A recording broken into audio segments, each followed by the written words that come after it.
2 to you, it's now 12 minutes to 8, and well, we were joking about this. We get to talk again. Mayor Matthew Dickinson, Dubbo Regional Council, hello. Yeah, it's good to be back and good to be able to talk to you again as Mayor. As we said the last time we talked last Friday, might have been the last mayoral interview, but you snuck another one in on Monday. But now we're back for another year, Iain. We are indeed. So the election last night, yourself returned as Mayor of Dubbo Regional Council, Richard Ivey as Deputy. Yeah, exactly right. And this is an unusual term of council, 2 years and 9 months compared to a normal 4-year term. And normally you would have the mayoral term be for 2 years, so you'd have a mid-term election. This has been after a year and 9 months, and then the last term will be a year. So that's all been thrown out a little bit by the fact they delayed the elections with COVID. They delayed it by a year and then again by another 3 months. So the 4-year term turned into 2 years and 9 months. Anything with COVID attached to it is abnormal, so you're quite right to say it's an abnormal term. It is an abnormal term, that's right. So can you reveal the votes and the numbers? 7-3 was the vote for mayor and the same votes for deputy mayor. And it's probably fair to say that the 3 Labor Party councillors voted as a block, which you'd expect to do. That's one of the only things you can vote for as a block. It's actually against the Local Government Act for you and I to agree to vote together before we go into a council meeting on all things before council except a mayor election and a deputy mayor election. So it's actually allowed in the Local Government Act to caucus or to have an agreement before you go into. But for everything else, you can't have your mind made up, you can't have an agreement in place before you go in for the vote. So the 3 Labor Party councillors voted together for the mayor and the deputy mayor position, and then the other 7 councillors voted in the opposite way, obviously. So back in 2021, they abolished the wards and increased the councillor numbers to 11. Apparently it was decided last night that this will stay the status quo for 2028-2032. The Local Government Act says that every term of council, the councillors at some point before the last 12 months of the council must make a decision on how many councillors and whether you want the mayor to be popularly elected or elected by the fellow councillors. So you've got to do that. So we had to do that at some stage in this term, and obviously now was kind of the last opportunity because it was 12 months to go. And if we did make a change there, if we said, no, we think there should be 13 councillors, or there's got to be between 5 and 15, or if we said we think it should be a popularly elected mayor, what would happen is at the election next year, it would still be the same, it would be 11 councillors elected, and it would still be a mayor elected by the councillors, but there'd also be a referendum at that election. And if the community said, let's change either the number of councillors or the method of election for the mayor, that would then take effect in 2028. So that's a standard part of the Act. Every council, you've got to do that and make a decision on that. There are only 10 of you at the moment, aren't there? Correct, there's only 10 at the moment. So at the last election in 2021, there was 10 because when the amalgamation occurred, first election in 2017, they said there were 5 wards, 2 people in each ward. At the last election, the 2021 election, there was a referendum that was put forward because councillors of the day said, let's go for no wards and let's have 11 councillors. At that 2021 referendum, wards were abolished. The community said definitely, and I think it was pretty strong. I don't quote me on this, but maybe 72% of the public said yes, get rid of the wards and have 11 councillors. And councillors last night essentially said yes, 11 seems fine, and the mayoral election the way we do it now is fine. And we've talked about it before. 128 councillors in the state, 93 do the mayoral election the way we do it, where you elect from your group of councillors by the councillors. So obviously the vast majority of councillors in the state do it the same way that we do it. Now, Matthew, there was going to be a land swap involving the former Dubbo City Bowling Club site there. Not happening now? This is one of, hopefully, Iain, this is the last little bit of hangover from the last council. I did actually say that this wasn't a great deal for council, but the deal was done, the contract was signed, so we had to honour that agreement. And essentially the land swap deal was that we received the Dubbo City Bowling Club, the old Dubbo City Bowling Club, and in exchange for that, we were giving the RSL Club land at Keswick for them to build a new club there. And when I looked at that, I saw that we were giving away something of value and getting something that we didn't want and had no strategic need for. So that wasn't a great deal, but the conditions were there. We dealt with the RSL Club.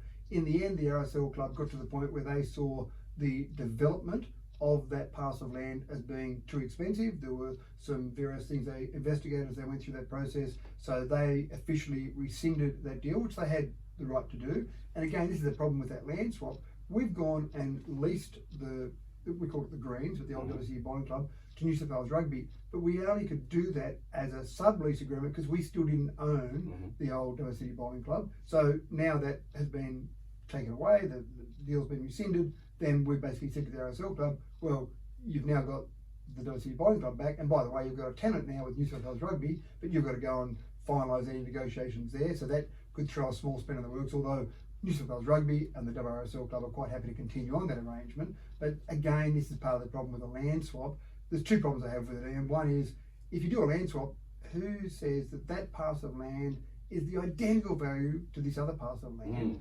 And the second part is, it then drags out. This has been in limbo. This deal started back in 2020. It's been in limbo for 3 years or more because the discussion started earlier than the actual official deal that was done. If you want to do it, just sell the parcel of land or buy the parcel of land with the building on it that you need. So I think that's a good outcome. The RSL club is still looking in that Keswick area for where they might put a club, and so we'll still work with them to find somewhere. And we did have some discussions, and we said, and we'll find somewhere. If you want to buy it, then you can buy that parcel of land, not do a land swap again. And they were quite happy with that. What do you think that former council, I mean, you can't guess half the things they had in their mind, I think, but reading, history tells us that. What do you think they were going to do with it? There was no strategic purpose. I've actually asked that question because what do you want this building and this parcel of land for? What's the strategy? What's the business case for that? If you're going to go and spend money, and they didn't spend money, but it was still a considerable value, I'm talking millions of dollars, then before you do that, you'd go and put some sort of business case. You shouldn't go and spend millions of dollars without having some sort of business case. It's like the land on Talbot Street that we now have out for an expression of interest for sale or lease. Again, what was the strategy for that? I'm not sure. Maybe it was for parking, overflow parking from the pool, but would you really spend millions of dollars for some overflow parking for the occasional carnival? Another duck pond.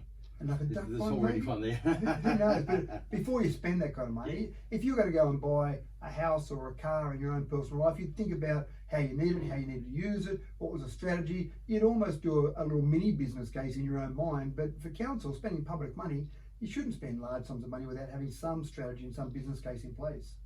Also, to the draft Northwest Urban Release Area Development Control Plan, the results of public exhibition discussed. Certainly, and we received a number of submissions, and it was actually a good, healthy discussion, in my opinion. This is an exciting area, but as with so many developments, it's not always everyone excited about it. And there were some residents in Chifley Drive who were concerned about a walkway. They were concerned about antisocial behaviour along a walkway. They were also concerned that walkway may turn into a road. So there was some discussion about that at the council meeting last night. An amendment was moved to actually close off that walkway. That was then debated, and again, I actually would love state and federal politicians, Ian, to watch the way debate happens at council.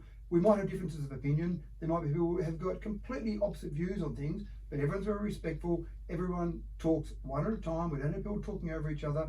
And that debate occurred last night. In the end, that amendment didn't get up. So the draft plan that was exhibited is now the DCP. So essentially, that's the plan going forward, which includes that walkway there and not a roadway. And there were some specific views around that ever turning into a roadway. That's something that certainly council, and it seemed like last night, council laws certainly wouldn't support in the future. Okay. About a minute to go there, Matthew. Council has also adopted the draft Blue Ridge Precinct Development Control Plan. That's a mouthful. It is a bit of a mouthful there, and that's a really important project going forward because we've talked about it before. We want to take heavy traffic off Sheraton Road. You've got the schools there. We'll take some of that traffic through Blue Ridge temporarily, but the long-term solution is to feed a major distributor road out onto the Mitchell Highway. So that whole process there is about making sure we've got access there. There's 2 of the 3 landholders there are on board. The 3rd landholder isn't necessarily on board. We'll keep discussing and negotiating that going forward. It'd be ideal if they were on board, but if not, we do have compulsory acquisition powers, which we may need to use, but hopefully we don't. Oh, I was going to suggest that there's always a way, isn't there? Yeah. In the case of roads, because again, you need to link that road. You need to link Mitchell Highway up through to that area there where you've got some heavy vehicles coming through. So it makes sense to do that. We will do that at some stage in time. We'll just keep working through the process.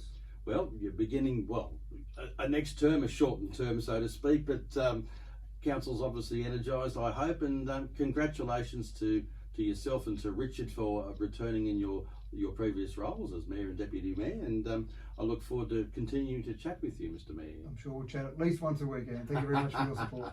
To you, it's now coming up to 2 minutes to 8 news at 8.